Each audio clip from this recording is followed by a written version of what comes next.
दोस्तों, ये कहानी है राजकुमारी अनामिका की, जो कि महल के एक कमरे में बहुत उदास बैठी होती है। राजकुमारी अनामिका बहुत ज़्यादा सुंदर होती है। राजकुमारी के पिता राजा विक्रम सिंह उनके पास आते हैं उनकी उदासी का कारण पूछने के लिए। राजकुमारी के पिता उनसे पूछते हैं, अरे बिटिया, तुमने ये खाना क्यों नहीं खाया अभी तक? मुझे दासियों ने बताया है कि तुम खाना नहीं खा रही। आखिर क्या कारण है? पिताजी, आज मेरा मन बहुत ज़्यादा उदास है, इसीलिए मैंने खाना नहीं खाया। अरे बिटिया, क्या मैं आपकी उदासी का कारण जान सकता हूँ? पिताजी, मैं तंग आ गई हूँ इस महल में रहकर। मैं भी खुलकर सांस लेना चाहती हूँ। मैं कहीं भी जाती हूँ तो मेरे साथ सैनिकों का पहरा होता है। मुझे भी बाकी लड़कियों की तरह जिंदगी गुजारनी है। अरे बिटिया, ये तो बहुत अच्छी बात है कि आपके साथ हमेशा सैनिकों का पहरा होता है। आप तो राजकुमारी हैं, आप और लड़कियों की तरह तो नहीं कि आप अकेले घूम सकें। ये ज़िंदगी तो बहुत अच्छी है। पर पिताजी, मैं तंग आ गई हूँ और मुझे ऐसी जिंदगी नहीं गुजारनी है। अगर ऐसे ही चलता रहा तो मैं कभी भी खाना नहीं खाऊंगी। ठीक है बिटिया, हम कुछ दिनों के लिए आप पर से सैनिकों का पहरा हटा देते हैं। राजकुमारी ये सुनकर बहुत ज़्यादा खुश हो जाती है। अगले दिन राजकुमारी पूरा महल घूमने लगती है, बगैर सैनिकों के। राजकुमारी अनामिका पूरा दिन बाग में गुजारती है और उसको बहुत अच्छा लग रहा होता है कि उसके इर्द गिर्द कोई सैनिक नहीं होता। रात के समय राजकुमारी अनामिका फिर उदास हो जाती है। महाराज राजा विक्रम सिंह फिर से उसके पास आते हैं उसकी उदासी का कारण पूछने के लिए। महाराज अपनी पुत्री से पूछते हैं, अरे बिटिया, फिर क्या हुआ? फिर क्यों उदास बैठी हुई हो? दासियों ने मुझे बताया है कि आपने अभी तक खाना भी नहीं खाया। हमने तो आपकी इच्छा भी पूरी कर दी थी। पर पिताजी, सिर्फ सैनिकों का पहरा हटाने से क्या होता है? मैंने सारा दिन महल में ही गुजारा। मैं महल से बाहर जाना चाहती हूँ, बाहर की दुनिया देखना चाहती हूँ। अरे बिटिया, ये तो संभव नहीं है। लेकिन आप तो मेरी हर इच्छा पूरी करते हैं ना, तो फिर ये कैसे संभव नहीं है? अच्छा, मुझे ये बताइए कि आप कहाँ जाएंगी और कैसे रहेंगी? मैं दासी के साथ उसके गांव चली जाऊंगी। वहीं पर रहूंगी। मैं भी देखती हूँ कि कैसे और लड़कियां अपना जीवन गुजारती हैं। मैं भी आम लोगों की तरह जीवन गुजारना चाहती हूँ। मना मत कीजिएगा पिताजी। अरे पुत्री, अगर आप इतना ही जिद कर रही हैं तो मैं आपको कुछ महीने के लिए अनुमति देता हूँ कि आप दासी के साथ रह सकती हैं। आपका धन्यवाद पिताजी। आप बहुत ज़्यादा अच्छे हैं। लेकिन राजकुमारी, एक बात का ख्याल कीजिएगा कि आपको अपना भरपूर ख्याल रखना पड़ेगा। ठीक है पिताजी, आप चिंता मत कीजिए। मैं कुछ महीनों बाद आपके पास लौट कर आ जाऊंगी और अपना बहुत ज़्यादा ख्याल रखूंगी।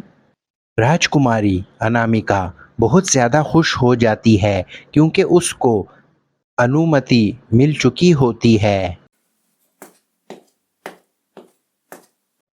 अगली सुबह राजकुमारी बिल्कुल सादा कपड़े पहन लेती है और वो दासी के साथ जाने के लिए तैयार हो जाती है। राजकुमारी अपने सारे गहने भी महल में छोड़ देती है। कुछ समय बाद राजकुमारी अपनी उस दासी के साथ उसके घर आ जाती है। राजकुमारी, आप मेरे साथ आ तो गई हैं, पर मैं यहाँ गांव में सबको क्या बताऊंगी कि आप कौन हैं? सबसे पहले तो तुम मुझे राजकुमारी कहकर मत बुलाओ। तुम मुझे अनामिका बोल सकती हो। और तुम सबको कहना कि मैं तुम्हारी छोटी बहन हूँ और दूसरे गांव से आई हूँ। ठीक है राजकुमारी, जैसा आप चाहेंगी वैसा ही होगा। लेकिन अगर आपको यहाँ कोई दिक्कत हुई तो? अरे, मैं अपनी मर्जी से आई हूँ यहाँ पर, मुझे क्यों कोई दिक्कत होगी? अगर कोई हुई भी तो मैं अपने महल वापस लौट जाऊंगी। तुम इस बात की चिंता मत करो। ठीक है अनामिका, जैसा तुम कहो। राजकुमारी अनामिका दासी के साथ घर में उसके काम करने लग जाती है। पहले तो राजकुमारी को बहुत ज़्यादा दिक्कत होती है, लेकिन जो टाइम गुज़रता है वो बहुत आसानी के साथ सब काम कर लेती है। राजकुमारी रोज़ नदी के किनारे जाती है पानी भरने के लिए। एक दिन राजकुमारी नदी के किनारे पानी भर रही होती है कि वहाँ पर एक और जवान आ जाता है। राजकुमारी उसको देखकर बोलती है। अरे पहले आप पानी भर लीजिए, फिर मैं भर लूँगी। वो राजकुमारी को देखते ही उसके रूप का दीवाना हो जाता है। शाम के समय वही लड़का रूमना के घर के बाहर जाता है, जहाँ पर राजकुमारी अनामिका रहती है। अरे बोलो, तुम कौन हो और तुम्हें क्या काम है? अरे इस घर में एक लड़की रहती है जो सुबह के समय नदी में पानी भरने आई थी। मैं उसके बारे में जानना चाहता हूँ। पर तुम्हें उससे क्या? वो मेरी छोटी बहन है, तुम क्यों उसके बारे में पूछ रहे हो?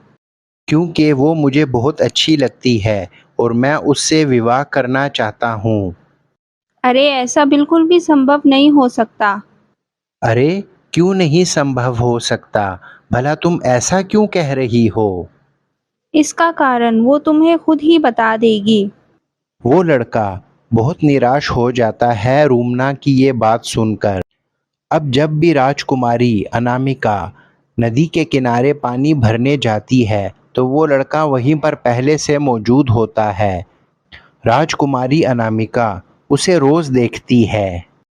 एक रात राजकुमारी सोच रही होती है। पता नहीं क्या कारण है, लेकिन जिस दिन नदी के किनारे मुझे वो लड़का नजर नहीं आता, तो मैं इतनी चिंतित क्यों हो जाती हूँ। मुझे उस लड़के में बिल्कुल भी लालच नहीं दिखाई देती और वो बहुत साफ दिल का लगता है। कहीं मैं उससे विवाह तो नहीं करना चाहती मन ही मन। अगली सुबह महाराज राजा विक्रम सिंह अपनी पुत्री से मिलने आते हैं।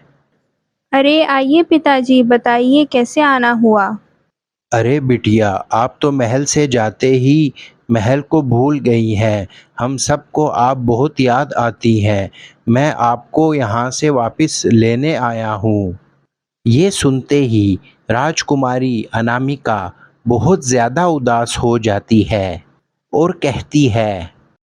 पिताजी, मैं यहाँ पर खुश हूँ, मैं वापस नहीं जाना चाहती हूँ। अरे बिटिया जी, चलिए, आपके लिए तो बहुत राज्यों से विवाह का न्योता आ रहा है और हम आपका विवाह करना चाहते हैं। पिताजी, मैं अभी विवाह नहीं करना चाहती हूँ, मुझे कुछ और समय रहना है यहाँ पर, और मैं विवाह उसी से करूँगी जो मन का साफ होगा। महाराज राजा विक्रम सिंह अपनी पुत्री राजकुमारी अनामिका के इस निर्णय का पालन करते हैं और वो उसको कुछ और समय रुमना के घर पर रहने की अनुमति दे देते हैं। अगले दिन जब राजकुमारी अनामिका वहाँ पर पानी भरने जाती है तो वो लड़का वहाँ पर पहले से ही होता है। वो राजकुमारी से कहता है। अरे अनामिका, मुझे तुम बहुत अच्छी लगती हो और मैं तुमसे विवाह करना चाहता हूँ। क्या तुम मेरे साथ विवाह करोगी? पर तुम्हें मेरे मन की बात कैसे पता लगी? मैं भी यही चाहती थी। अरे मुझे तो तुम्हारी बहन ने डरा दिया था कि तुम कभी भी मेरे से विवाह नहीं करोगी। हाँ, पर अब मैं तुमसे विवाह करना चाहती हूँ।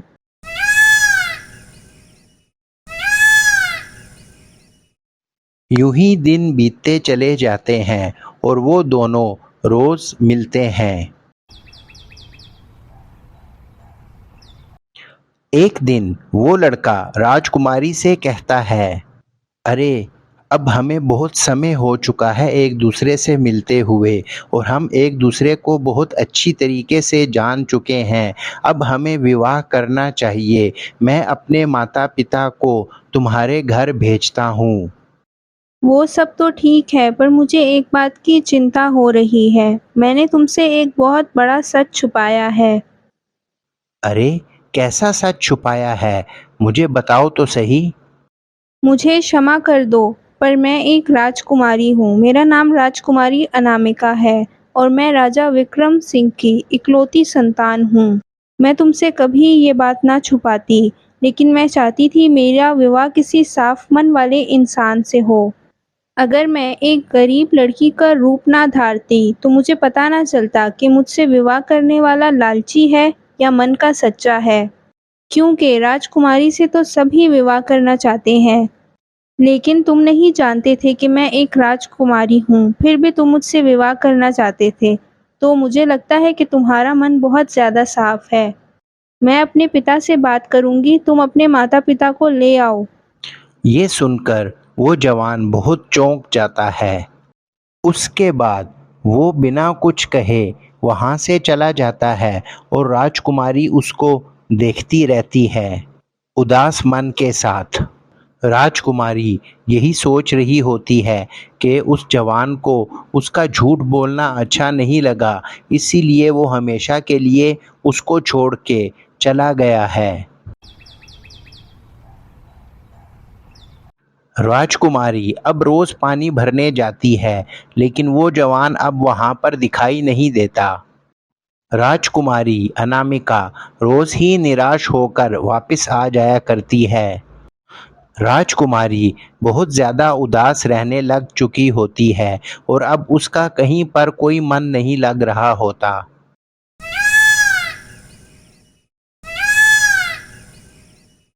एक दिन राजकुमारी रोमना से कहती है, अरे रुमना, मैं अब महल वापस जाना चाहती हूँ। मैं यहाँ पर और नहीं रहना चाहती। तुम्हारा धन्यवाद कि तुमने मुझे इतने दिनों तक अपने घर पर रखा। पर राजकुमारी, आपको यहाँ पर कोई दिक्कत हो रही है क्या? अरे नहीं, कोई दिक्कत नहीं हो रही, बस मुझे महल याद आ रहा है। राजकुमारी उदास मन के साथ महल लौट जाती है। यूं ही दिन गुजरते चले जाते हैं। राजकुमारी अनामिका महल में भी बहुत ज़्यादा उदास रहने लग जाती है, लेकिन वो किसी के सामने भी अपनी उदासी का इजहार नहीं करती।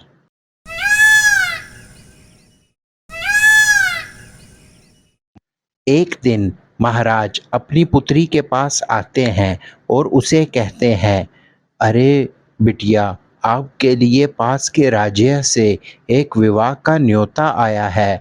मुझे तो राजकुमार देव आनंद बहुत पसंद आए हैं। अब आप बताइए कि आपकी क्या इच्छा है। मेरी कोई इच्छा नहीं है पिताजी, जैसे आपकी मर्जी। राजकुमारी अब बहुत ज़्यादा उदास होती है। वो अब अपने पिता को बिल्कुल इनकार नहीं कर सकती। फिर महाराज कहते हैं, अरे पुत्री, ठीक है, फिर मैं आपके विवाह की तैयारी शुरू करता हूँ। अगली सुबह हर तरफ राजकुमारी अनामिका के विवाह की हर तरफ तैयारियां हो रही होती हैं। पड़ोस के राजा अपने सारे परिवार के साथ महल में पहुंच जाते हैं।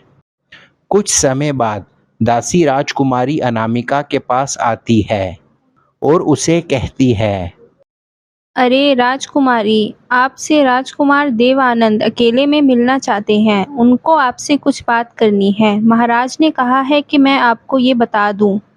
ठीक है, मैं उनसे मिल लेती हूँ।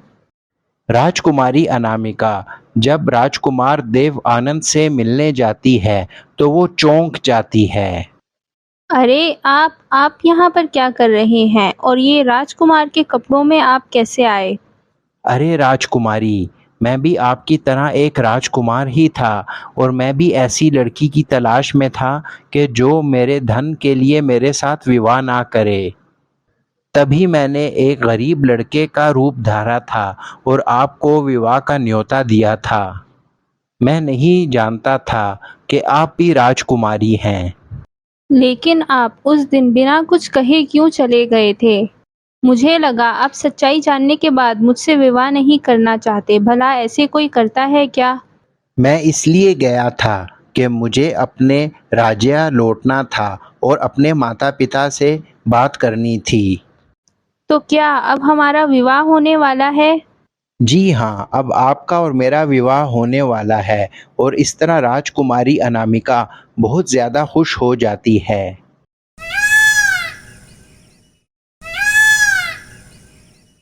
कुछ दिनों के बाद राजकुमारी अनामिका और राजकुमार देव आनंद का विवाह संपन्न हो जाता है। वो दोनों अब खुशी-खुशी अपना जीवन बिताने लग जाते हैं। तो दोस्तों, आपको हमारी स्टोरी कैसे लगी? हमें कमेंट सेक्शन में लाज़मी बताइएगा। हमारे चैनल को सब्सक्राइब कीजिए और हमारी बेल आइकन को प्रेस कीजिए ताकि हमारे हर आने वाली नई स्टोरी का नोटिफिकेशन आपको टाइम पे मिल सके। तो चलिए मिलते हैं फिर किसी नेक्स्ट स्टोरी में।